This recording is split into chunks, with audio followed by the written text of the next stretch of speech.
மக்களுடன் மனதின் குரல். நாட்டு மக்களுடன் உரையாடும் மோடிஜி. 129வது மாதத்தில் தடம் பதிக்கும் பாரத பிரதமரின் மனதின் குரல். 28/12/2025 பகல் 11:30 பொதிகை தமிழ் தொலைக்காட்சி. நமோ மற்றும் சாரல் ஆப்பில் பதிவு செய்து பிரதமரோடு பேசும் வாய்ப்பை பெறுங்கள். வி ரமேஷ் வழக்கறிஞர், மத்திய சென்னை மேற்கு மாவட்டம், பாஜக. உச்சத்தை தொட்ட தங்க விலை. மீட்க முடியாத அடகு நகையை விற்பதற்கு இதுவே சரியான நேரம். இனியும் யோசிக்காதீங்க. உங்க தங்க நகைய அதிக விலைக்கு விற்க சிறந்த வழி prime gold hub. 9840551787. No compromise. உங்க சைடுலயும் எங்க சைடுலயும். It's a GT promise. GT Holidays, South India's #1 travel brand. Piyush Goyal திரு எடப்பாடி பழனிசாமி அவர்களுடைய சந்திப்பு என்பது தொகுதி பங்கீடு, இடப்பதிக பங்கீடு, தொகுதிகளை அடையாளப்படுத்துவது என்பதெல்லாம் இல்லை. அனைத்து இந்திய அதிமுக, NDA இந்த கூட்டணியில் இடம்பெறப் போகிற கட்சிகள் எவை எவை, யாரையெல்லாம் சமாதானப்படுத்தி கொண்டு வர வேண்டும் அப்படிங்கிறது தான் அவங்க. எடப்பாடி இவங்க 2 பேரும் வரக்கூடாதுன்னு நினைக்கிறாங்களா? என்ன முடிவெடுக்க வாய்ப்பு இருக்கு? NDA OPS TTV பொறுத்த வரைக்கும் ஒருங்கிணைப்பு தான். நாங்கள் தனித்து போயோ NDOல இருந்தா முடியாது. அதுக்குதான் எடப்பாடி வாய்ப்பே இல்லைங்கிறாரு. கட்சிக்குள்ளார சேர்த்துக்கிறதுக்கு வாய்ப்பே இல்லைன்னு எடப்பாடி இப்போ வரைக்கும் உறுதியா இருக்காரு. அதுதான், அதை பேசிட்டு அமித்ஷா நான் டெல்லி சென்னை நான் அதை பாக்குறேன் அப்படின்னு சொல்லி தான் அனுப்பிச்சிருக்காரு. திரு OPS அவர்கள் திரு எடப்பாடிக்கு பாடம் புகட்டுவதற்காக நம்ம ஏதாவது ஒண்ணு பண்ணி ஆகணும். என்ன பண்ண போறாரு? அதுதான் இப்ப அங்க உள்ள இவரோடு பயணித்த நிர்வாகிகள்கிட்ட 3 ஆப்ஷன் கொடுத்துருக்காரு. அப்படின்னு ஒன்று DMK, இங்கே TVK, 3வது ஆப்ஷன் உங்களுக்கு ஏதாவது கருத்து இருந்ததுன்னா சொல்லுங்க அப்படிங்கிற மாதிரி. இதுல கிட்டத்தட்ட 90% மேல TVK தான் மார்க் பண்ணிருக்கு. ஒரு 1-2 பேர் தான் அந்த Dல மார்க் பண்ணிருக்கு. திமுக பண்ணிருக்காங்க. ஒரு 5-6 பேர் என்ன சொல்லிட்டாங்க, இந்த தேர்தலை புறக்கணிச்சா கூட பரவாயில்ல. DMK கூட கூட்டணி வைப்பதற்கு பல்வேறு மன தடைகள் இருக்கு. TVK கூட போலாமே, என்ன பிரச்சனை? TVK கூட போறபோது வெற்றி தான் பிரச்சனை. ஏன் விஜயால ஜெயிக்க வைக்க முடியாதா? இல்லை, அந்த சக்தி இல்லையா? தேர்தல் களத்தில் திராவிட முன்னேற்ற கழகம், அண்ணா திராவிட முன்னேற்ற கழகம் இந்த இருவரும் கட்சிகளுடைய கட்டமைப்பு அங்க இல்லை. காசு கொடுக்காம கூடுறாங்க சார். விஜய்க்கு பெரிய அளவுல கூட்டம் வரும், அதுல மாற்று கருத்தே இல்லை. இது ஓட்டுகளாக மாறுமா? மாறாதா? வாக்கு சதவீதத்தை அவரால் உயர்த்த முடியும். தமிழக வெற்றி கழகம் ஆட்சி அதிகாரத்தை பிடிக்கக்கூடிய அளவிற்கான வெற்றியை இந்த தேர்தலில் பெற முடியாது. இல்லை. விஜய்க்கு எத்தனை சதவீதம் சொன்னீங்க? அதான் 10 to 12. விஜய் கூட்டணி மைண்ட் செட்ல இருக்காரு அவர். டிடிவி தினகரன் கடந்த 2-3 மாதங்களாகவே அம்மா மக்கள் முன்னேற்ற கழகம் இருக்கிற அணிதான் ஆட்சி அதிகாரத்தை பெறும் அப்படிங்கிற மாதிரி அறிவிச்சிருக்கிறார். அப்ப ஆட்சி அதிகாரத்தை பெறக்கூடிய வலிமை, வல்லமை என்பது இப்போ வரைக்கும் நமக்கு தெரிஞ்சு திமுக தான் இருக்கு. தாமரை, ஒரு விஷயம் சொல்றேன், கிட்டத்தட்ட ஒரு 50-60% பேரை பர்ச்சேஸ் பண்ணிடுவாங்க. என்ன சார் சொல்றீங்க? அதாவது தாவேகா வேட்பாளர்களை பர்ச்சேஸ் செய்யற முடிவுக்கு திமுக வந்துருச்சு. தாவேகா வேட்பாளர் வாக்காளர்களுக்கு பணம் கொடுக்க முடியுமா? ஒரு ஓட்டுக்கு 1000-2000. இப்ப திராவிட முன்னேற்ற கழகம் ஒரு வாக்குக்கு 2000 கொடுப்பது என தீர்மானித்து தான் 40 கோடி ரூபாயை ஒரு தொகுதிக்குமே அங்க சேமிச்சு வச்சிருக்கு. ஆதனையர்களுக்கு அன்பு வணக்கம். இன்று நம்மோடு மூத்த பத்திரிகையாளர் திருமிகு துரைக்கருணா இருந்துள்ளார். வணக்கம் துரைக்கருணா சார். வணக்கம் சகோதரா. சார், அதிமுகவின் சார்பாக அதிகாரப்பூர்வமாக ஒரு தொகுதி பேச்சுவார்த்தை உடன்படிக்கையை பாஜக ஆரம்பிச்சிட்டாங்க. பியூஷ் கோயல் எடப்பாடி அவர்களை சந்தித்து விட்டார். இப்போ வரைக்கும் எந்த ஒரு முடிவும் எடுக்காம OPS TTV அவர்கள் இருக்காங்க. என்ன சார் மைண்ட் செட்ல இருக்காங்க? NDA கூட்டணிக்குள்ள அகாமடேட் ஆக வாய்ப்பு இருக்கா, இல்லை விஜய் பக்கம் போவதற்கு நிறைய வாய்ப்புகள் இருக்கா?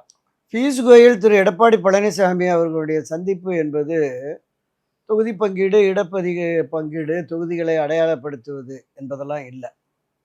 முழுக்க இந்த அனைத்து இந்திய அதிமுக, NDA இந்த கூட்டணியில் இடம்பெற போகிற கட்சிகள் எவை எவை, யாரையெல்லாம் சமாதானப்படுத்தி கொண்டு வர வேண்டும் அப்படிங்கிறது தான் அவங்க முதல்ல பேசுகிறோம். ஏன்னா நம்ம பல பதிவுகளில் பேசியிருக்கோம். 2024 NDAவில் இருந்த ஆட்கள் இப்போ வாசன் தவிர யாருமே இல்லை, அதிகாரப்பூர்வமாக இல்லை.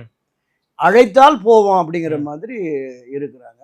இதுவரைக்கும் கடந்த ஏப்ரல் மாதம் தான் பாஜகவுக்கும் அதிமுகவுக்கும் ஒரு உடன்பாடு ஏற்பட்டு கூட்டணியை அறிவித்தார்கள். திரு அமித்ஷா அவர்கள் வெளிப்படையாக அறிவிச்சிட்டாங்க. அதற்கு பிறகு திரு எடப்பாடி பழனிசாமி தன்னுடைய டூரை தொடங்கிட்டார். 176 தொகுதியில் 2019 திராவிட முன்னேற்ற கழக அணி கட்டமைப்போடு வலிமையாக இருக்கிறது. அதை வீழ்த்துவதற்கு களத்தில் பிரதான எதிர்க்கட்சியான அனைத்து இந்திய அண்ணா திராவிட முன்னேற்ற கழகம் அதற்கான கட்டமைப்பை கூட்டணியை ஒரு வலுவான கூட்டணியை உருவாக்கலை. ஓகே. 2023ஆம் ஆண்டு பாஜகவிலிருந்து வெளியேறி 2024 நாடாளுமன்ற தேர்தலுக்கு ஒரு மெகா கூட்டணியை கட்டமைக்கிறேன்னு வந்தார். எதுவுமே சாத்தியப்படலை. அப்போ 2026 அவருக்கு ஆட்சி அதிகாரம் முக்கியம் என்பதால் மீண்டும் பாஜகவோட போய் இணைஞ்சிட்டார். பாஜகவோட இருக்கிற அந்த என்டிஏவில் பயணித்த அரசியல் கட்சிகள், பாட்டாளி மக்கள் கட்சி ஆகட்டும், மற்ற அரசியல் கட்சிகள், ஐஜேகே, புதிய நீதி கட்சி, ஏசிஎஸ்னுடையது, ஜான் பாண்டியன் கட்சி, இப்படி இந்த கட்சிகள் எல்லாமே கூட இன்னும் இதில் இந்த 2026 தேர்தலுக்கு யாரோடு இருக்கிறார்கள் அப்படிங்கிறது நமக்கு தெரிய வரல. இதற்கான முன்முயற்சியை இங்கே என்டிஏவுக்கு தலைமை பொறுப்பு ஏற்றிருக்கிற திரு எடப்பாடி பழனிசாமியும் செய்யலை. ஏற்கனவே இங்கிருந்து விலக்கி வைக்கப்பட்டவர்கள் விலகி சென்றவர்களால் ஒரு பலகீனமான நிலை இருக்கு. அப்ப இதை பலப்படுத்துவதற்கான முயற்சியும் எடுக்கல, கூட்டணியை பலப்படுத்துவதற்கு அங்கிருந்தும் கூட வரல. ஸோ இந்த நிலையில தான் ஏற்கனவே பைஜெயந்த் பாண்டான்னு ஒருத்தரை போட்டாங்க. அவர் இங்க இருக்கிற நிலைமைகளை பார்த்தாரு, அவருக்கே அது பிடிபடலை, எனக்கு இது சரியா வராதுன்னு சொல்லி போய் சொல்லிட்டாரு. ஓகே. அப்ப ஏற்கனவே இந்த டீல் பேசின பியூஷ் கோயலோட 2 பேர் வந்துட்டாங்க. சரி. அவர் தான் ஓரளவுக்கு பேச்சுவார்த்தைக்கு சரியா இருக்கும்னு உடனே அவரை தடபுடலாம் வரவேற்று அவருக்கு விருந்து கொடுக்கறதுனால கூட செய்தி வந்தது. விருந்தெல்லாம் கொடுத்தாரு சார் ஒரு நட்சத்திர ஹோட்டல்ல. நட்சத்திர ஹோட்டல்ல சந்திப்பு நடந்தது. இல்ல அதுக்கு விருந்தும் நடந்துச்சு. விருந்து நடந்திருக்கு. நட்சத்திர விடுதியில விருந்தும் கொடுத்துட்டாரு. அப்போ பேசப்பட்டது என்பது ஒரு திட்டமிட்டு ஒரு வதந்தி பரப்பப்பட்டது. ஓகே. 170, 23, 16, 6, 3 அப்படிங்கிறதெல்லாம் இருந்தது. ஆனால் இந்த தொடக்க நிலையில அதுக்கான பேச்சுவார்த்தை நடைபெற்றதுக்கான வாய்ப்பே இல்லை. இது பொதுவெளிகளில் அவர்களை எதிர்பார்க்கிற கட்சியினர் மத்தியில் ஒரு பிரச்சனையை உருவாக்குவதற்காக ஒன்று இந்த பக்கம் திராவிட முன்னேற்ற கழக ஐடிவிங்கிலிருந்து வந்திருக்கணும், இல்லை திரு எடப்பாடி தரப்புல இருந்தே கூட இதை பண்ணியிருக்கலாம் அப்படிங்கிற மாதிரி என்னுடைய சந்தேகமாக இருக்கிறது. ஓகே. ஓபிஎஸ் அதே போல டிடிவி பற்றி பாஜக என்ன நிலைப்பாட்டில் இருக்காங்க? என்டிஏக்குள்ளார இவங்க வரணும்னு நினைக்கிறாங்களா, இல்லை எடப்பாடி இவங்க 2 பேரும் வரக்கூடாதுன்னு நினைக்கிறாங்களா? என்ன முடிவெடுக்க வாய்ப்பு இருக்கு என்டிஏ ஓபிஎஸ் டிடிவியை பொறுத்த வரைக்கும்? இது தொடர்பாக நம்ம பல பதிவுகளில் பேசியிருக்கோம். டெல்டா மாவட்டம், தென் மாவட்டங்களில் ஒரு கணிசமான வாக்கு வங்கி அவர்களுக்கு இருக்கிறதுங்கிறது மத்திய பாஜகவுக்கு தெரியும், மாநில பாஜகவுக்கு தெரியும், அண்ணா திராவிட முன்னேற்ற கழகத்தில் பயணிக்கிற மூத்த முன்னோடிகளிலிருந்து கடைசி தொண்டன் வரைக்கும் தெரியும். அதனால தான் அந்த ஒன்று சேர்ந்தாதான் வெற்றி பெற முடியுங்கிற அந்த கருத்தாக்கம் இருக்கு.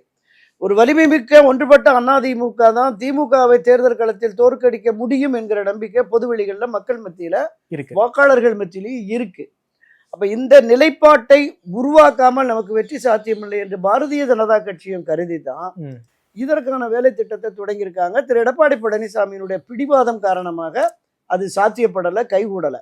ஆனாலும் கூட இன்னும் அதற்கான முயற்சி இருக்கிறது அப்படிங்கிற மாதிரி தான். அதனாலதான் கடந்த மாதம் திரு அமித்ஷா கூப்பிட்ட உடனே போனார். அமித்ஷா தன்னை சந்தித்தாது வருத்தம் அளிக்கிறது என்று சொல்லி திரு நரேந்திர மோடி வந்தபோது அவரை சந்திப்பது பாக்கியம் என்று தெரிவித்தும் கூட அவர் புறக்கணித்தது. இது தன் தன்மானத்திற்கு இலக்குன்னு என்டிஏலிருந்து வெளியேற வந்துட்டார். அதோட உறுதியா நிப்பாரு அப்படிங்கிற மாதிரி தான் எல்லோருமே எதிர்பார்த்தாங்க. ஆனால் தன்னை நம்பி தான் ஒரு இயக்கத்தை கட்டமைத்திருக்கிறோம், தன் பின்னால் பல்லாயிரக்கணக்கானோர் மாநில, மாவட்ட, நகர, ஒன்றிய கிளை வரைக்குமே நிர்வாகிகள் இருக்கிறாங்க, சிறிய அளவிலாலும் நிர்வாகிகள் இருக்கிறாங்க. அப்ப அவர்களுடைய அரசியல் எதிர்காலம் அதை கருத்தில் கொண்டுதான் பரவாயில்ல, நமக்கு மான அவமானம் முக்கியம் இல்லை, நமக்கு தன்மானம் முக்கியம் இல்லை, நம்மை நம்பி வந்திருக்கிறவர்களுடைய அரசியல் எதிர்காலம் முக்கியம் என்கிற கருத்தாக்கத்தின் அடிப்படையில் தான் இறுதியாக அமித்ஷாவை போய் சந்திக்கிறார். அமித்ஷாவிட சந்திச்சுட்டு எங்களுக்கு கிடைச்ச ரிப்போர்ட்டும் சவுத்தில் உங்களுக்கு செல்வாருக்கு இருக்குது அப்படிங்கிற மாதிரி தான் இருக்குது, நாங்கள் பேசி பண்ணுறோம், உங்களுடைய லாஸ்ட் ஆப்ஷன், உங்களுடைய கடைசி கோரிக்கை என்ன சொல்கிறீங்க? அப்போ இணைப்பு தான், ஒருங்கிணைப்பு தான். நாங்கள் தனித்து போயோ என்டிஓல இருந்தா முடியாது. அதுக்குதான் எடப்பாடி வாய்ப்பே இல்லைங்கிறாரு. அதுதான் பேசிட்டு கட்சிக்குள்ளார சேர்த்துக்கிறதுக்கு வாய்ப்பே இல்லைன்னு எடப்பாடி இப்போ வரைக்கும் உறுதியா இருக்காரு. அதுதான் அதை பேசிட்டு அமித்ஷா நான் டெல்லி சென்னை நான் அதை பாக்குறேன் அப்படின்னு சொல்லி தான் அனுப்பிச்சிருக்காரு. நான் வந்துடுறேன், பேசுவோம், இது தொடர்பா பேசுவோம் அப்படின்னு பேசுவார். ஏதாவது முடிவு கிடைக்கும் என்கிற நம்பிக்கையோட தான் 23ஆம் தேதி வரைக்கும் காத்திருந்தார். சரி, 23ஆம் தேதி காலை வரைக்கும் அந்த கூட்டத்தில் பேசின போதே நம்ம பார்த்தோம். திரு ஓபிஎஸ் ஆகட்டும், திரு வைத்தியலிங்கம், திரு குன்னம் ராமச்சந்திரன் போன்றவர்கள் பேசிய அந்த பேச்சு என்பது கதவு அடைபட்டு விட்டது அப்படிங்கிறது தான். அப்பா திரு எடப்பாடிக்கு பாடம் புகட்டுவதற்காக நம்ம ஏதாவது ஒன்று பண்ணி ஆகணும். என்ன பண்ண போறாரு? அதுதான் இப்போ அங்கே உள்ள இவரோடு பயணித்த நிர்வாகிகள்கிட்ட ஏற்கனவே 2 முறை எழுத்து மூலமாக மாநில, மாவட்ட நிர்வாகிகள்கிட்ட கேட்டார். கடந்த 23ஆம் தேதியுமே அங்கு வந்தவர்களை தனித்தனியாக சந்திச்சு பேசினார். அப்போ எது சரியான வரும் அப்படிங்கிற மாதிரி டிவிக்கு அவங்க பக்கம் ம். அதில் நான் அறிந்த வகையில் 3 ஆப்ஷன் கொடுத்துருக்காரு அப்படின்னு. ஒன்று டிஎம்கே, இங்கே டிவிகே. 3வது ஆப்ஷன் உங்களுக்கு ஏதாவது கருத்து இருந்ததுன்னா சொல்லுங்க அப்படிங்கிற மாதிரி. இதில் கிட்டத்தட்ட 90% மேலே டிவிகே தான் மார்க் பண்ணியிருக்காங்க. ஓகே. ஒரு 1-2 பேர் தான் அந்த டியில் மார்க் பண்ணியிருக்காங்க. திமுக பண்ணியிருக்காங்க. ஒரு 5-6 பேர் என்ன சொல்லிட்டாங்க, இந்த தேர்தலை புறக்கணிச்சா கூட பரவாயில்ல, டிஎம்கேவோடையும் போக வேணாம், டிவிகேல போய் நம்ம செலவு பண்ணி வெற்றி பெற முடியுமான்னு தெரியல, அதனால் இந்த தேர்தலை புறக்கணித்து 2026 தேர்தலுக்கு பிறகு எடப்பாடி தோல்வி அடைந்து மீண்டும் 89 ஃபார்முலா படி இணைந்து பயணிப்பதற்கான ஒரு தேவை வரும். அங்க இருக்கிற ஏற்கனவே ஒரு 6 பேர் வந்து பண்ணாங்கல்ல, அந்த 6 60 6000 6 லட்சமா போய் ஒரு எதிர்ப்பு வரும், ஒரு பெருங்குரல் எழும்பும். அப்படி பெருங்குரல் எழும்புற போது நம்முடைய தேவைகள் அங்க வரும் சார் அப்படிங்கிற அந்த கருத்தாக்கமும் இருக்கு. நான் உடச்சே கேட்கிறேன், ஓபிஎஸ் ஆப்ஷன் என்ன? திமுக பக்கமானா ஜெயிக்க முடியும், டிவிகே பக்கமானா ஜெயிக்க முடியாதுங்கிற ஒரு ஆப்ஷன் இருக்கு. திமுகவோட கூட்டணி வச்சு நாம வந்து முன்னாள் ஏகப்பட்ட ஃபார்முலா இருக்கு. நம்ம திருநாவுக்கரசர் ஐயா, அதே போல வந்து நம்ம ஆர்எம்பி திமுகவோட கூட்டணி வச்சு ஜெயிச்சிருக்காங்க. அந்த மாதிரியான ஆப்ஷனை ஓபிஎஸ் கையில் எடுத்தா என்ன பிரச்சனைன்னு கேட்கிறேன். இல்லை, இந்த இயக்கம் தொடங்கியதே புரட்சி தலைவர் எம்ஜிஆர் அவர்கள் வந்து திராவிட முன்னேற்ற கழகத்தை தேர்தல் களத்திலிருந்தும் அரசியல் களத்திலிருந்தும் முற்றும் முழுவதுமாக அப்புறப்படுத்த வேண்டும். இந்த திராவிட முன்னேற்ற கழகத்தை ஆட்சி அதிகாரத்திலிருந்து அகற்றுவதற்காக தொடங்கப்பட்டது தான் அண்ணா திராவிட முன்னேற்ற. அப்போ இந்த 52 53 ஆண்டுகளாக புரட்சி தலைவர் எம்ஜிஆர் காலத்திலும் செல்வி ஜெயலலிதா காலத்திலும் திமுக எதிர்ப்புணர்வு ஒன்றையே வச்சு இந்த கட்சி தொண்டர்கள் பணியாற்றி இருக்கிறாங்க. அப்படியே போய் திமுகவில் ஜாயின் பண்றது இல்லை. இப்ப முன்னாள் அமைச்சர் ஜாயின் பண்ண சொல்லல சார், திமுகவோட கூட்டணி அந்த ஆப்ஷன் தானே. இல்ல, இப்ப கூட்டணி அமைத்து நீங்க குறிப்பிட்டது மாதிரி 5 தொகுதியோ 10 தொகுதியோ கொடுத்து கணிசமான இடங்கள் அவங்களால வெற்றி வைக்க முடியும், திமுக ஜெயிக்க வைக்க முடியும். ஆமா, அவங்களால வெற்றி பெற வைக்க முடியும். அங்கிருந்து 2026 தேர்தலில் ஒரு மிகப்பெரிய சரிவை, பின்னடைவை, தோல்வியை சந்தித்து விலக்கி வைக்கப்பட்டவர்கள், விலகி சென்றவர்கள் எல்லோரும் ஒருங்கிணைந்தால் மட்டுமே கட்சியை காப்பாற்ற முடியும் என்கிற நிலைப்பாடு வருகிற பொழுது திராவிட முன்னேற்ற கழகத்தின் ஆதரவு நிலைப்பாட்டில் வெற்றி பெற்ற அமைச்சராகியோ எம்எல்ஏவோ ஆகியோ அவங்க எப்படி அங்கிருந்து இங்க வர முடியும்? முடியாதுல்ல. அப்ப இந்த இயக்கம் என்பது 1000 ஆண்டுகளை கடந்தும் நின்று நிலைத்திருக்கும் என்று சொல்லப்பட்ட, பேசப்பட்ட, புரட்சி தலைவரால் பேசப்பட்ட அந்த இயக்கம் என்பது, இந்த இருவரும் தலைவர்களும் கட்டி காப்பாற்றிய இயக்கம் என்பது இந்த தேர்தலுடைய போயிருங்கிற ஒரு கருத்தாக்கம். இன்னொன்று, திரு ஓபிஎஸ் அவர்கள் வந்து அண்ணா திராவிட முன்னேற்ற கழகத்தினுடைய முதன்மை பொறுப்பில் ஒருங்கிணைப்பாளர் என்கிற பொறுப்புல இருந்தவர். 3 முறை பொறுப்பு முதலமைச்சராக இருந்தவர். ஆக இந்த நிலைப்பாட்டிலிருந்து தன்னை சுருக்கி கொண்டு சரி இங்கு வருவது என்பது சாத்தியமில்லை அப்படிங்கிற மாதிரி தான்.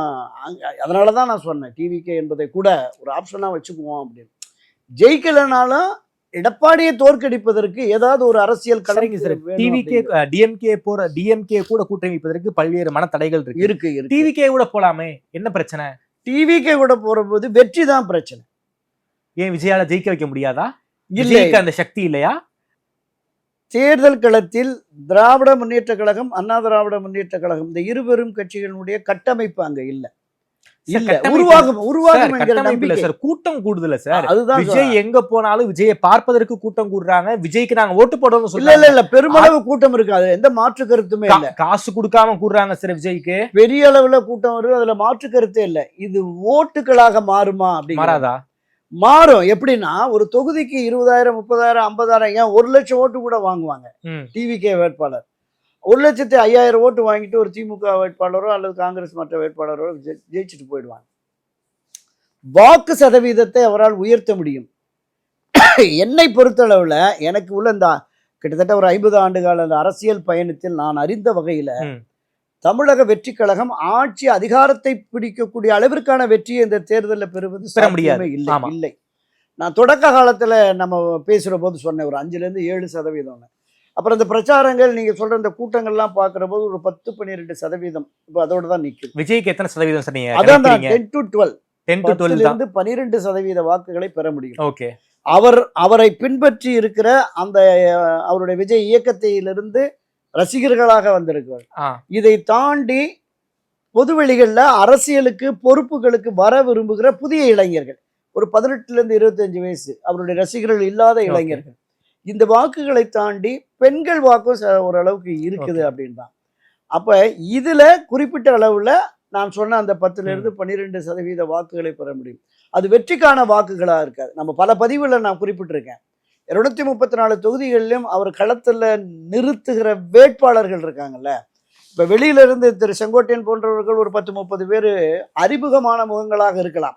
பல்வேறு கட்சிகள்லேருந்து இப்போ வர்றாங்க, முன்னாள் எம்பி, முன்னாள் எம்எல்ஏ, முன்னாள் அமைச்சர்கள் எல்லாம் வர்றாங்க அப்படின்னாங்க. அது ஒரு 30 to 50 இருக்கலாம். மிச்சம் ஒரு 180 இடங்கள்ல இந்த தவேகாவில் ரசிகர்களாக இருந்த மாவட்ட அளவில், மாநில அளவில் பொறுப்புகளில் நியமிக்கப்பட்டவர்கள் தான் வேட்பாளர்களாக இருப்பார்கள். அந்த வேட்பாளர்களை எதிர்த்து திமுக அணியில் உள்ளவர்கள், அதிமுக அணியில் உள்ளவர்கள், அவங்க கேண்டிடேட்டாக போடுறாங்கல்ல, அவங்க எல்லாமே அந்த பகுதியில் பிரபலமானவர்களாக. இன்னொன்று முன்னாள் எம்பி, முன்னாள் எம்எல்ஏ, முன்னாள் மந்திரி, முன்னாள் வாரிய தலைவர், மாவட்ட அளவில் 30-40 வருஷமாக பயணித்தவர்கள், அப்படி களத்தில் இருப்பவர்களாக இருப்பார்கள். இவர்கள் எல்லோருமே புதுமுகமாக இருப்பாங்க. தாமரை, ஒரு விஷயம் சொல்கிறேன், கிட்டத்தட்ட ஒரு 50-60% பேரை பர்ச்சேஸ் பண்ணிடுவாங்க. என்ன உண்மை நடக்கும். அதாவது வேட்பாளர்களையே பர்ச்சேஸ் பண்ணிடுவாங்க. அதற்கான வேலை திட்டங்கள்லாம் உருவாகிக்கிட்டு இருக்குங்கிற திமுக தான். என்ன சார் சொல்றீங்க? அதாவது தாவேகா வேட்பாளர்களை பர்ச்சேஸ் செய்யற முடிவுக்கு திமுக வந்துருச்சு. எந்த அளவிலெல்லாம் தாவேகாவை பலகீனப்படுத்த முடியுமோ அந்த வேலைகள்லாம் 2026 தேர்தலுக்கு திமுக எந்த எல்லைக்கும் போகும். வெற்றி தான் இலக்கு. அதாவது நார்த் இந்தியால பாஜக எப்படிப்பட்ட ஸ்ட்ராட்டஜியை பண்றாங்களோ அதே ஸ்ட்ராட்டஜி இங்க எடுக்கும். 6வது முறையிலிருந்து 7வது முறையாகவும் ஆட்சி அதிகாரத்திற்கு வர வேண்டும் என்பதால் நம்ம கடந்த மாதம் தான் சொன்னேன், ஒரு தொகுதிக்கு 30 கோடி ரூபாய். நேற்றுக்கு முன்தினம் பாத்தீங்கன்னா ஒரு பிரபல நாளிதழ்ல இல்ல 40 கோடி ரூபாய் தம் பண்ணிட்டாங்க. தொகுதிக்கு 40 கோடி ரூபாய் அவங்க போயிட்டாங்க. அது இந்த அமலாக்கத்துறை, வருமான வரித்துறையினுடைய அதிகாரிகள் மூலமாகவே அது ஒரு அறிக்கையாவே சப்மிட் பண்ணியிருக்காங்க. எந்த அளவுக்கு நம்பகத்தன்மைன்னு தெரியல, ஆனால் அது செய்தியாகவே வெளிவந்துருச்சு. இப்போ இதையும் தாண்டி ஒவ்வொரு அமைச்சர்கள்ட்டையும் 15 தொகுதி 20 தொகுதின்னு ஒப்படைச்சிருக்காங்க பொறுப்பா. ஆமா, பணம் ஒரு பொருட்டல்ல, வெற்றி முக்கியம் அப்படிங்கிற மாதிரி. அப்படி களம் இறங்குகிற பொழுது புதிய வேட்பாளர்களை வெற்றி பெற, நீங்க செல்வாக்கு இருக்கு அந்த பகுதியில், அவருக்கு அவர் சமுதாய செல்வாக்கோ அல்லது அந்த பகுதியில் அவரை சார்ந்த மற்ற ஆதரவுகளோ அல்லது அவர் சேர்ந்து இருக்கிற அந்த கூட்டணியினுடைய பலத்தாலோ இவர் ஒரு கணிசமான வாக்குகளை, ஒரு 50,000-60,000 வாக்குகளை பிரிக்கக்கூடிய அளவுக்கு இருக்குன்னா தூக்கிடுவாங்க. நடக்கும், நீங்க பாருங்க. நிச்சயமா தாமரை, அது நடக்கும். அது எல்லாமே நடக்கும். ஏன்னா அரசியலுக்கு புதிதாக வருகிற இவர்களுக்கு பெரிய அளவுல பணம், நீங்க ஒரு 10 லட்சம் 20 லட்சம் அப்படிங்கிறது பெரிய பணம் தான் சார், பெரும் தொகை. அவங்க ஏற்கனவே ரசிகர் மன்றத்தை வச்சு நிறைய செலவு பண்ணியிருப்பாங்க, பாலாபிஷேகம், கொடி தோரணம் அப்படின்னு. எந்த பிரதிபலனையும் எதிராம வேன் பிடிச்சு, 2 வீலர் பிடிச்சு, கொடி கட்டி, இது தலையில டவல் போட்டு துண்டு போட்டு போயிட்டு இருக்கவனுக்கு எல்லாத்துக்குமே ஒரு எதிர்பார்ப்பு இருக்குல்ல. இப்போது அரசியல் களம் என்பது வர்த்தக சூதாட்ட களமாக மாறிடுச்சு. சரி, மக்களுக்கு சேவை செய்யணும், நம்ம பகுதிக்கு நல்லது செய்யணும், இந்த நாட்டை முன்னேற்ற பாதையில் கொண்டு போகணுங்கிற கான்செப்ட் எந்த அரசியல்வாதிக்கும் இல்லை, எந்த கட்சிக்கும் இல்லை. இங்கே இப்போ போய் டீல் பேசுகிற போதே தொகுதி 5, மேற்படி 500, 10 தொகுதி. சரி, அப்போ அதுக்கு அடுத்த மாதிரி கொஞ்சம் குறைச்சிங்க, ஒரு 30 சி கொடுங்க, 500 சி, 100 சி கொடுங்க. இப்படி பேச்சுவார்த்தை நடக்குதுங்க. எங்கே போய் முட்டிக்கிறது? பணம் தான் வெற்றி தோல்வியை தீர்மானிக்கும் என்கிற நிலைக்கு இந்த ஜனநாயகத்துக்கு ஒரு பேர் ஆபத்தான விஷயம்தான். ஆனால் நாம் இதை ஏற்றுத்தான் தீரணும். ஸோ அந்த நிலை இருக்கிறதுனால தான் சொல்கிறேன், தவேகா வேட்பாளர் வாக்காளர்களுக்கு பணம் கொடுக்க முடியுமா? ஒரு ஓட்டுக்கு 1000-2000. இப்ப திராவிட முன்னேற்ற கழகம் ஒரு வாக்குக்கு 2000 கொடுப்பது என தீர்மானித்து தான் 40 கோடி ரூபாயை ஒவ்வொரு தொகுதிக்குமே அங்க சேமிச்சு வச்சிருக்காங்க. அதுவும் இல்லாம பொங்கல் பரிசு வேற இப்ப கொடுக்க போறாங்க. அது முதல் 5000 கொடுக்கலான்னு பேசினாங்களாம். அப்புறம் இவரே திரு எடப்பாடியே சொன்னார், ஆமா 5000 கொடுத்துருங்க அப்படின்னு. ஆனால் 3000 ரூபா அப்படின்னு சொல்லிட்டு அதிகாரிகள் ரொம்ப இதா கடன் சுமையா இருக்கு, 3000 ரூபா கொடுக்கலான்னு சொல்லிட்டு நிறைய அந்த வாக்குகளை பெறுவதற்கான, பெண்களை கவர்வதற்கான திட்டங்கள், இளைஞர்கள் புதிய வாக்காளர்கள் ஒரு 10-20 லட்சம் பேருக்கு லேப்டாப், ஆமா அதுவும் 3ஆம் ஆண்டு படிக்கிறான், அவன் தான் ஓட்டு ஓட்டு போட போறாங்க. ஆமா அவங்களுக்கு கொடுக்குறாங்க. அப்ப எந்த வகையில எல்லாம் மக்களை கவருவது ஒரு விளம்பர திட்டங்களின் மூலமாக. அதுவும் அந்த பெரிய லேப்டாப் அளவு- கொடுக்கறதுக்கு காங்கிரஸ் தலைமையிலிருந்து வராங்க போல இருக்கு. ராகுல் காந்தியோ சோனியா காந்தியோ யாரோ வருவதற்கு வாய்ப்பு இருக்குன்னு பேசிக்கிறாங்க. நிறைய இப்போ திராவிட முன்னேற்ற கழக ஆட்சிக்கு எதிராக நிறைய குரல்கள் வருது. ம், ம். டாக்டர் அரசூழியர்கள், ஆசிரியர்கள், செவிலியர்கள். மருத்துவர்கள், செவிலியர்கள், துப்புரவு பணியாளர்கள் எல்லாமே களத்துக்கு வந்துட்டாங்க. அப்ப இவர்களுடைய இந்த எதிர்ப்பை சமாளிப்பதற்கு என்னவெல்லாம் பண்ணணும் அப்படிங்கிற மாதிரி இப்போ ஒன்னொன்னா அவங்களுக்கு டாக்டர் ஜியோவுக்கும் அடுத்து பேச்சுவார்த்தை ஆமா. நடத்தி ஏதோ அறிவிப்பு வரப்போகுது. இந்த நர்சஸுமே 1000-2000 பேர் போடுறதாகவும் ஒரு அஷூரன்ஸ் கொடுத்துருக்காங்க.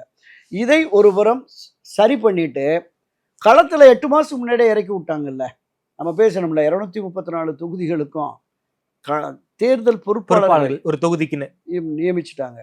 கிட்டத்தட்ட ஒரு 60-70 இளைஞரணி அமைப்பாளர்கள், மாநில மாவட்ட பொறுப்பாளர்களை அடையாளப்படுத்தி திரு உதயநிதி அவர்கள் நீங்க தான் வேட்பாளர் போய் பாருங்க அப்படின்னு சொல்லிட்டார். ஓகே. கடந்த 3 தினங்களுக்கு முன்பு அதுல ஒரு 40 பேர் வந்து அவங்க விருந்து கொடுத்தே அனுப்பிச்சிட்டாரு ஆமா. அப்படிங்கிற மாதிரி நமக்கு செய்திகள் வந்தது. எனவே மிக தீவிரத்தன்மையோடு களமாடி கொண்டிருக்கிறார்கள். திராவிட களத்துல முன்னேற்ற முந்திக்கிட்டு இருக்காங்க கழகத்தினர் திமுக. முந்திக்கிட்டு இருக்காங்க. அப்போ அதை களத்தில் வீழ்த்துவதற்கு அனைத்து இந்திய அண்ணா திமுக தயார் நிலையில் இருக்கிறதா? அதான் மிகப்பெரிய கேள்வி. இப்போ ஏற்கனவே இந்த 22, 18, 21, 19 சொல்லி ஒரு 2024 அந்த கால்குலேஷன் போட்டுட்டு இதை வச்சு நம்ம வந்துடுவோம் அப்படிங்கிற மாதிரி சொல்றாங்க. இந்த 2024 18-19% பாஜகனால் 10% மேல திரு ஓபிஎஸ் சசிகலா தினகரனுடைய ஆதரவு வாக்குகள் இருக்கு. ஒரு 7-8% தான் இருக்கும். இங்க 22-30 அவன் 47% வச்சிருக்கான். 47% சார் எனக்கு புரியல. அதாவது ஓபிஎஸ் சசிகலா ஆதரவாளர்கள் வெளியே வந்த பிறகு தானே அவங்க 22 வாங்கியிருக்காங்க ஏடிஎம்கே. யாரு? அதுதான் சொல்றேன். அது இருக்கட்டும், அது அப்படியே Okay. இருக்கட்டும். 22 நான் அப்படியே சொல்றது இருக்கு. என்டிஏ இங்க வந்திருக்குல்ல, ஓகே ஓகே அந்த என்டிஏவனுடைய 19 வராது. ஓகே. அதுல புரியுது ஒரு புரியுது. 10% அதுல 7% வந்து ஆ, ஓபிஎஸ் 8% சசிகலா கொடுக்குறீங்க, 9% தினகரன் வந்துருச்சுல. கொடுக்குறீங்க. அப்ப இதை நம்ம இணைச்சு பார்க்கிற போது இப்ப கூடுதலாக பெற வேண்டிய வாக்குகளை எங்க இருந்து, அதுதான் இவர் என்ன தாவேக்காவை வரும்னு எதிர்பார்த்தார். ஒரு பிரம்மாண்ட கட்சி வருகிறது, நம்ம மீண்டும் ஒரு கூட்டணியை கட்டமைச்சிருவோம் அப்படின்னு சொல்லி அதுதான் உணர்ச்சி வசப்பட்டு சொன்னாரு. அது முடியல, அவர் கதை அடைச்சிட்டார். இப்ப கொள்கை கூட்டணி என்று பாரதிய ஜனதா கட்சி அறிவித்து விட்டதால் இங்க வருவதற்கான வாய்ப்பே இல்லைங்கிற மாதிரி அவங்க தரப்புல, தாவேகா தரப்புல சொல்லிட்டாங்க. அப்ப இதைத்தான் வலிமையா கட்டமைக்கணும். இப்ப என்டிஏவில் இருக்கிற பாட்டாளி மக்கள் கட்சியினுடைய அப்பா பிரிவு பையன் பிரிவு இன்னைக்கு கூட ஒரு லீகல் நோட்டீஸ் மாதிரி கொடுத்துட்டாங்க. இப்ப திரு ஜி.கே. மணி அவர் வெளியேற்றிட்டார். ஆமா. அன்புமணிக்கு எங்களுக்கும் பாமகவுக்கும் அன்புமணிக்கு தொடர்பே சம்பந்தமே இல்லை இல்லைன்னு பெரியய்யா அப்படின்னு பேசிட்டாரு. சொல்லிட்டு இப்போ இவங்களும் பண்ணிட்டாங்க. அப்ப இடத்தால ஒரு 4-4.5% வாக்குகள் பாட்டாளி மக்கள் கட்சிக்கு இருக்கு. அவங்க தனித்து போட்டியிட்ட காலத்திலேயே கிட்டத்தட்ட 60 தொகுதிகள்ல அந்த டிசைடிங் பேட்டர், வெற்றி தோல்வியை தீர்மானிக்கும் சக்தி நாங்கள்னு லிஸ்ட் எடுத்தாங்க. லிஸ்ட் எடுத்து பண்ணிட்டாங்க. அப்ப அவங்களுக்கு அகாமடேட் பண்றது அப்படிங்கிறது அன்புமணி பாமகவா, திரு ராமதாஸ் பாமகவா அப்படின்னு பார்க்கணும். Okay sir. டிடிவி என்ன மைண்ட் செட்ல சார் இருக்காரு? விஜய் கூட்டணி மைண்ட் செட்ல இருக்காரு அவர் டிடிவி தினகரன்? டிடிவி தினகரன் கடந்த 2-3 மாதங்களாகவே அம்மா மக்கள் முன்னேற்ற கழகம் இருக்கிற அணிதான் ஆட்சி அதிகாரத்தை பெறும் அப்படிங்கிற மாதிரி அறிவிச்சிருக்கிறார். அப்படின்னா திமுக அப்ப ஆட்சி அதிகாரத்தை பெறக்கூடிய வலிமை வல்லமை என்பது இப்போ வரைக்கும் நமக்கு தெரிஞ்சு திமுக தான் இருக்கு. தாவேகா ஆட்சி அதிகாரத்தை பெறக்கூடிய வெற்றியை பெறுவதற்கு சாத்தியம் இல்லைங்கிறத நம்ம தொடக்கத்துல இருந்தே பேசிட்டு வந்தோம். அப்ப இந்த நிலையில் அவர் திராவிட முன்னேற்ற கழக அணியில் கூட்டணி அமைத்து போட்டியிட போகிறாரா அப்படிங்கிறது ஒரு மிகப்பெரிய கேள்விக்குறியாக தான் இருக்கு. பெரிய அளவுல திமுகவுக்கான எதிரான ஸ்டேட்மெண்ட் அதிகமா இல்லை அப்படிங்கிற மாதிரி. அப்ப ஒரு எதிரியை அரசியல் களத்தில் வீழ்த்துவதற்கு எந்த ஆயுதத்தையும் எடுக்க தயார் அப்படிங்கிற நிலைப்பாட்டுக்கு டிடிவி வந்தால் அதை கூட அவர் செய்யலாம். அதுல எந்த எதுவுமே இல்லை. ஏன்னா எனக்கு துரோகம் இழைத்தவர், கட்சிக்கும் துரோகம் இழைத்தவர் திரு எடப்பாடி பழனிசாமி. எனவே அந்த துரோகத்தை வீழ்த்துவதற்கு நாங்க ஒரு வலுவான கூட்டணியை கட்டமைக்க போறோம். ஜனவரி வரைக்கும் சொன்னாரு. இப்ப ஜனவரியை தாண்டி பிப்ரவரி வரைக்கும் தள்ளி போட்டிருக்கிறார். இப்ப இதற்கிடையில எப்படியாவது இந்த இருவரையுமே கொண்டு வந்து விடுவோம் அப்படின்னு பாஜக தரப்புல சொல்றாங்க. பாரதிய ஜனதா கட்சி சார்பில் இப்ப நேற்றைக்கு கூட காலம் இருக்கிறது, ஒரே நாள்ல கூட கூட்டணிகள் மாறும் அப்படிங்கிற மாதிரியெல்லாம் திரு நயினார் நாகேந்திரன் தெரிவிச்சிருக்கிறாரு. அப்போ என்ன நிலைப்பாட்டை திரு அமித்ஷாவால் நியமிக்கப்பட்ட பீஸ்கோல் தலைமையிலான குழுவும் பேச போகிறது அப்படிங்கிறது நமக்கு ஒரு மிகப்பெரிய கேள்விக்குறியாக இருக்கு. வந்து அடுத்த சிட்டிங்கில் இவங்க இப்போ 12ஆம் தேதி 15ஆம் தேதி நரேந்திர மோடி அவர்கள் கூட இந்த குழு தமிழ்நாட்டுக்கு வராரு. ஆமா, இந்த அமித்ஷா பியூஷ் கோயல் குழுவினரை அழைத்து பேசி அவங்க வந்து திரு ஓபிஎஸ் திரு டிடிவி தினகரனை அவ்வளவு எளிதில் நம்ம எடை போட்டு விட முடியாது, எனவே அவர்களை இணைப்பதற்கான அந்த முயற்சியை மேற்கொள்ளுங்கள் அப்படின்னு சொன்ன மாதிரி கூட நமக்கு செய்திகள் தகவல்கள் இருக்கு. திரு அமித்ஷாவும் அந்த மைண்ட் செட்ல இருக்கிறார். கடந்த வாரம் மத்திய அமைச்சர் திருமதி நிர்மலா சீதாராமன் வந்து திரு சிவி சண்முகம் எஸ்பி வேலுமணி சந்திச்சு இந்த கருத்தை தெரிவித்ததாக கூட அவங்க தரப்புல இருந்து பாஜக தரப்புல இருந்து சொல்றாங்க. பாஜக சார்பில் தமிழகத்தில் போட்டியிட்டு வெற்றி பெற விரும்புகிற மாநில மாவட்ட நிர்வாகிகள் அவங்க எல்லோருமே ஒன்றுபட்ட அதிமுக வலிமை மிக்க கூட்டணி தான் சாத்தியம் என்கிற கருத்தாக்கத்தில் இருக்கிறாங்க. பாஜக தலைமையும் அதுதான் விரும்புது. ஆனால் திரு எடப்பாடியினுடைய இந்த பிடிவாதம் தளரல. இந்த பிடிவாதத்தை தளர்த்துவதற்காக பாஜக வேற ஏதாவது சட்ட ரீதியா அரசியல் ரீதியா ஏதாவது ஒரு அழுத்தம் நெருக்கடி கொடுக்குமே. ஆனால் ரெட்டலை வழக்கு இருக்கு, கட்சி கேஸ் இருக்கு, ஜெனரல் செக்ரட்டரியா போடுற கேஸ் இருக்கு, எலெக்ஷன் கமிஷன்ல 2021 டிசம்பர்ல நடந்த பைலாப்படியான தேர்தல் இருக்கு. இதை எதையாவது காட்டி ஒரு அழுத்தத்தை கொடுத்து ஒரு ஒருங்கிணைப்புக்கு சாத்தியமா? அடிக்கடி சொல்லும்ல, அரசியலில் எது வேண்டுமானாலும் நடக்கலாம். அப்படி நடக்குதா? பொறுத்திருந்து பார்ப்போம். ஓகே சார், நன்றி சார். குறிப்பாக தமிழ்நாடு அரசியல் தொடர்பான இந்த கூட்டணி இஷ்யூ தொடர்பாக ரொம்ப விரிவா பேசியிருக்கீங்க. குறிப்பாக எல்லாரை விடவும் திமுக ரொம்ப களத்துல ரொம்ப வேகமா இருக்காங்க. களத்துக்கு ஒரு 40 கோடி ரூபாய் இறக்கிட்டாங்க. அது மட்டும் இல்லாமல் ஓட்டுக்கு 2000 பொங்கல் பரிசு, அதையும் தாண்டி வேட்பாளர்களையே பர்ச்சேஸ் பண்ற இடத்துக்கு திமுக போவாங்கன்னு பல்வேறு விஷயங்களை ரொம்ப வெளிப்படையா பேசியிருக்கீங்க. நேரில் வந்து கொடுத்து பேசி நமக்கு நன்றி தெரிவிக்கலாம் சார். நன்றி.